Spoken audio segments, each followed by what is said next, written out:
Showdown in the Sun Belt. It's Locked on Sun Belt. You are Locked on Sun Belt, your daily podcast on the Sun Belt Conference, part of the Locked on Podcast Network, your team every day.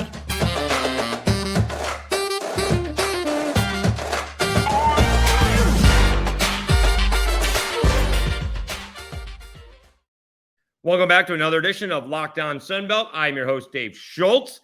Today's episode is brought to you by FanDuel. This episode brought to you by FanDuel Sportsbook, official sportsbook of Locked On. Make every moment more. Visit FanDuel.com/LockedOn to get started today. All right, we will get to the big showdown in the Sun Belt. That's a little Marshall Thundering Herd visiting the Louisiana Ragin Cajuns on Saturday. But let's recap what happened last night. Not too many, if any, upsets. It feels like either the home team or the favorite won all of the games.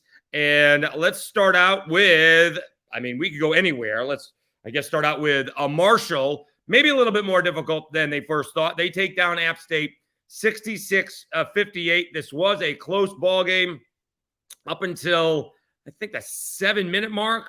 It was, 51-48. 51-48 at the 7-minute mark. And then Marshall goes on it's not very much, but a 15-10 run. And when you're up by 3, you end up winning by 8. So they kind of took it from there. I'm not sure it got to 9, 8. It did get to 10. And then, App State just didn't have enough down the stretch. Leading Marshall in scoring was Andrew Taylor, 21 points, and of course Tavian Kinsey with 15. Any win on the road is nice. App State does have a winning record. They're 13-11, 6-5 in the conference. Marshall moves to 19-5. They are 8-3 in the conference. Important for Marshall to win that basketball game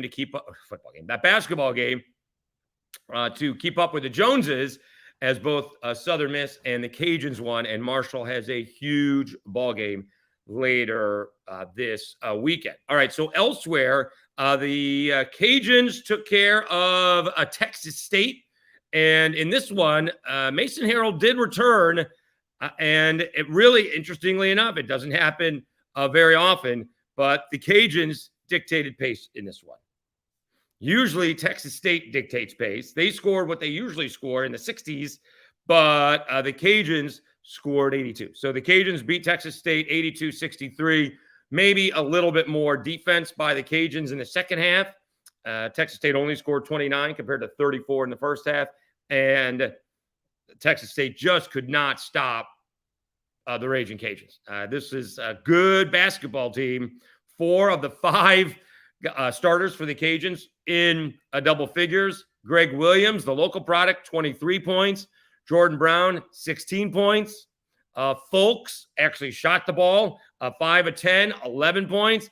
And Lewis with 10 points. Even Garnett had 9. So almost all 5 starters in double figures. And it really wasn't much of a ball game in the second half as the Cajuns run away and hide from Texas State. Again, good to see Mason Harrell back in there. Only 3 of 12 with 10 points.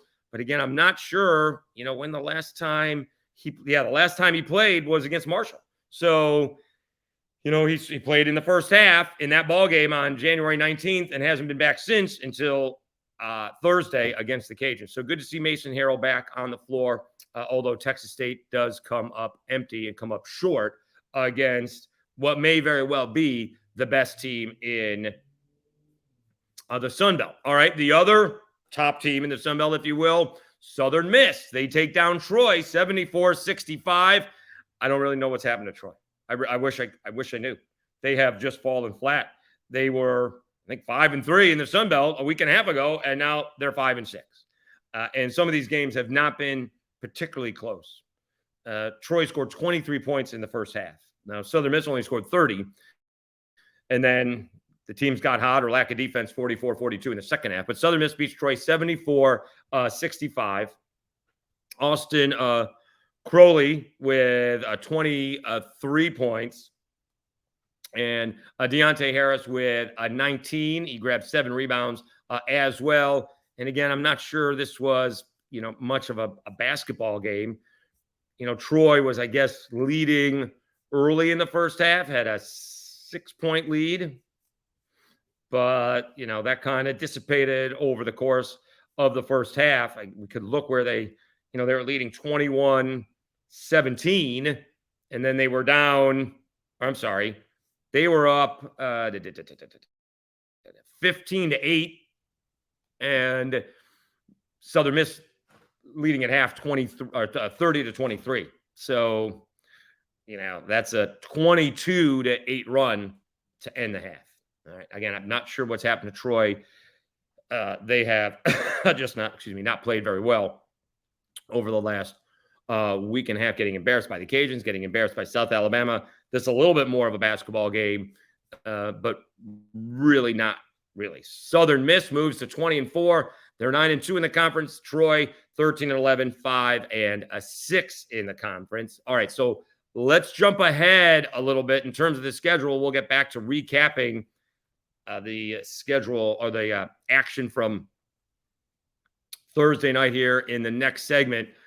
But the big matchup Saturday night, you got Louisiana taking on Marshall. I believe it is the first time these two teams have played. And basically, this is Marshall trying to stay in the race, right? They lost in that double overtime ball game. I believe it, ULM, right? And let me make sure if I got that right, because I thought that was the case.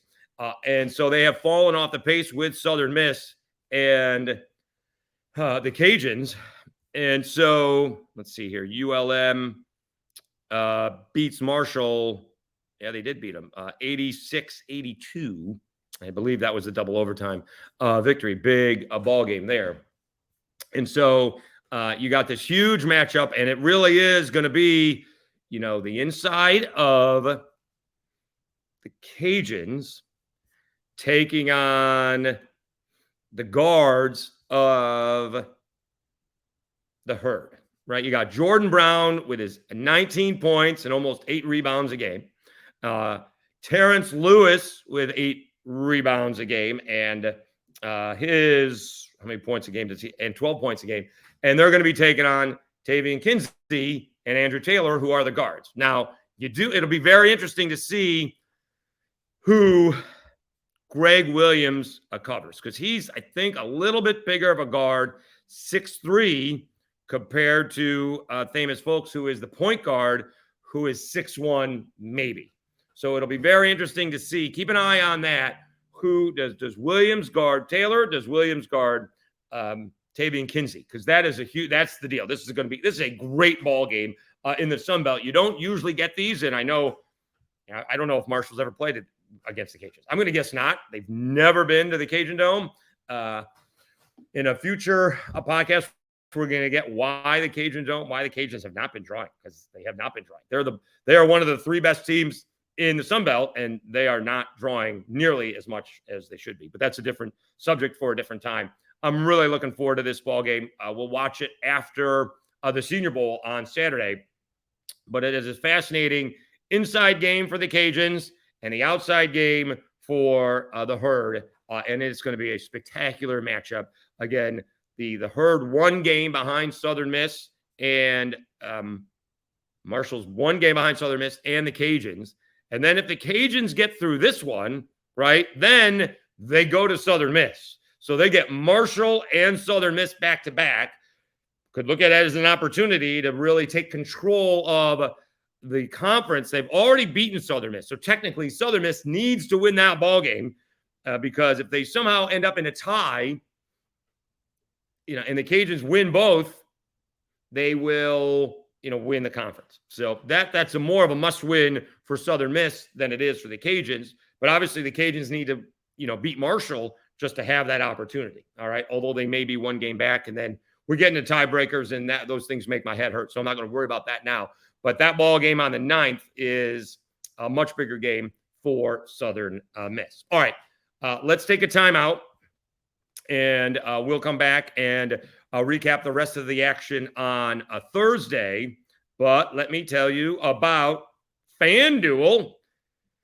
This year, the only app you need at your Super Bowl party is FanDuel, America's #1 sports book. We're really excited about our new sports betting partner for Locked On because they're the #1 sports book in America, FanDuel. And if you're new to FanDuel, that's even better. They have so many great features that make betting on sports fun and easy.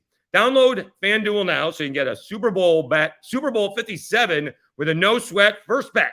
You'll get up to $3,000 back in bonus bets if your first bet doesn't win.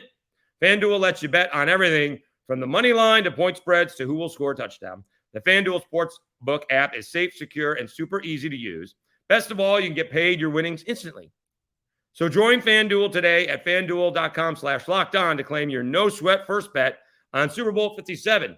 That's FanDuel.com/LockedOn. Make every moment more with FanDuel, official sportsbook partner of the NFL. All right, more Locked On Sunbelt. I'm your host, Dave Schultz. Let's go back over the action on Thursday. And South Alabama, only their second winning streak of the year. They have not won back-to-back games in the Sunbelt. They have won 3-game winning streak this year. And now they have their second winning streak in a row, or second win in a row, I should say. They beat Arkansas State 82-62. Kevin Samuel was unstoppable. And to be honest with you, I kind of thought this is the way that they would play.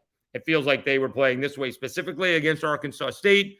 South Alabama beats Arkansas State 82-62. Kevin Samuel in 29 minutes, 10 of 11. He missed one shot. Had a monster dunk that we put on the Twitter feed. You can see that at SchultzyCast on Twitter. But Kevin Samuel had a huge day. They could not stop him. Most of his shots were dunks or layups, which they normally are, but he just had his way. And it just felt like Isaiah Moore and others, Turbo Jones, were making a concerted effort to find a Kevin Samuel. Isaiah Moore, in just 27 minutes, he had 23 points, a very efficient 8 out of 12. Also hit his free throws, 7 of 8. He's having a difficult time with that. South Alabama made 15 of 17 free throws, so that's impressive on its own. Also big here, Judah Brown played 30 minutes and Turbo Jones played 33 minutes. Those were the only guys who played 30 or more minutes. So Kevin Samuel with 29. Owen White, who actually had double figures, 11 points, 4 rebounds, shot it a little bit more often than he usually does, 3 of 5, all from 3.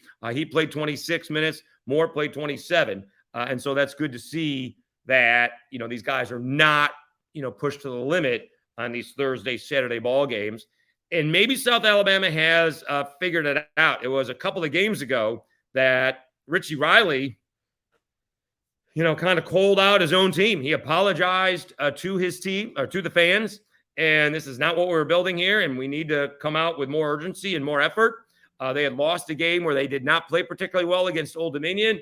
He's like, even if we win the ball game, Greg Parham the second had, a last-second heave. If that goes in, that's great, and we win, that's fantastic, but it's really not great because we didn't play very well. We need to play better. And they had lost, 3 games prior to that where they played pretty well against 2 of the 3 better teams in the conference, right? They had a chance to beat the Cajuns. They had a chance to beat Southern Miss on the road, and they had a chance to beat Coastal Carolina on the road. And they came up short. Against Old Dominion, they had a chance to win that ball game, although they were behind most of the game. They did not play well in that ball game. They have played incredibly well since. They've beaten Troy, who, yes, is on the downward swing, and Arkansas State's not very good. They did mention that Arkansas State is down 7 scholarship players. Tough to compete when you're down 7 scholarship players due to injury. So that's going to be an issue. That explains Arkansas State's 9-15 record overall and 1-10 in the Sun Belt. So that's really difficult. But we will see. Nice matchup coming up. I call it a segue. They get ULM, who keeps on rolling. Keith Richard has his guys going at it. They win again. Monroe takes down Coastal Carolina in a ball game that was, again, not a ball game. UL Monroe 83-70 over Coastal Carolina. Monroe at halftime wins, was leading 46. I see that right? 46-22. My goodness. For the Warhawks, James Blackman played all 40 minutes, scored 35 points. How about this? 8 of 12 from the floor, 14 of 15 from the free throw line, and 5 of 7 from three-pointer to boot. So James Blackman with another big ball game. I think he had over 40 against Marshall. Maybe he had 40. And so, again, not really a ball game. Here's the difference between Monroe and what South Alabama did, right? We mentioned only a couple players played 30 minutes for South Alabama. Monroe, Blackman played all 40.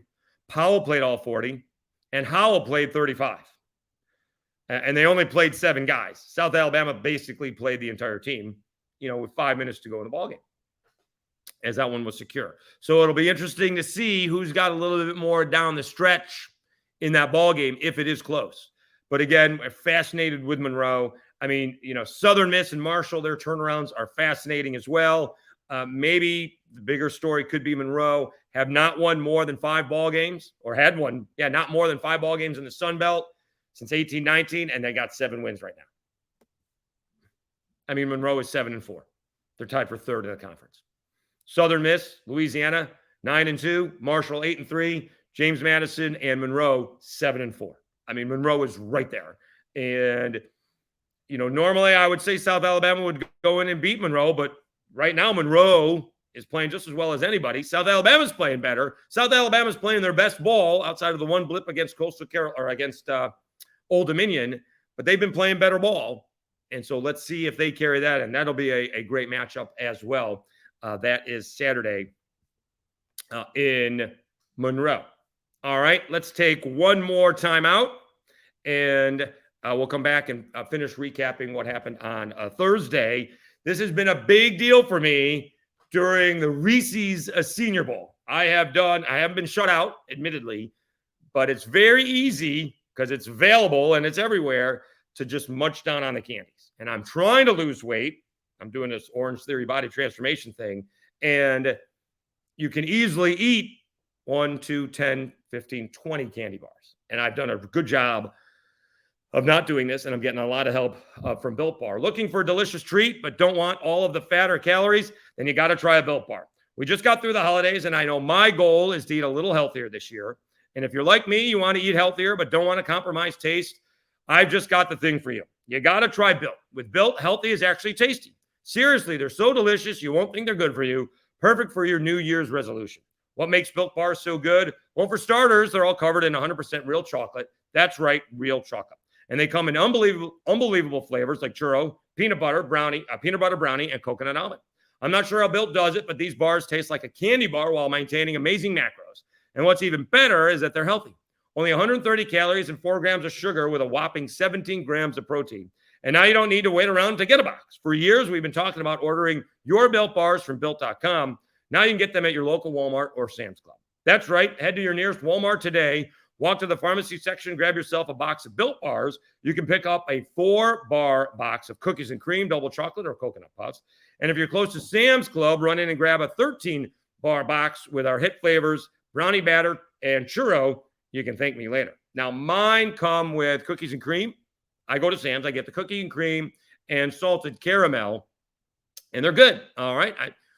And it's 130 calories and the protein versus 220 calories of a Reese's cup or a bag of Reese's Pieces, which is close to becoming my favorite candy, and no protein or limited protein. So, if you have 2 Built Bars during the day, right, or even 3, right, that's, less than 400 calories. Whereas if I'm having 2 or 3 or 5 or 10 Reese's cups, it could easily get to 1,000 calories, and if they're empty calories. So I've been munching down on the Built Bars, and they've been a big help. So go to Sam's, go to Walmart, or even you still go to Built.com, and you can get your Built Bars there.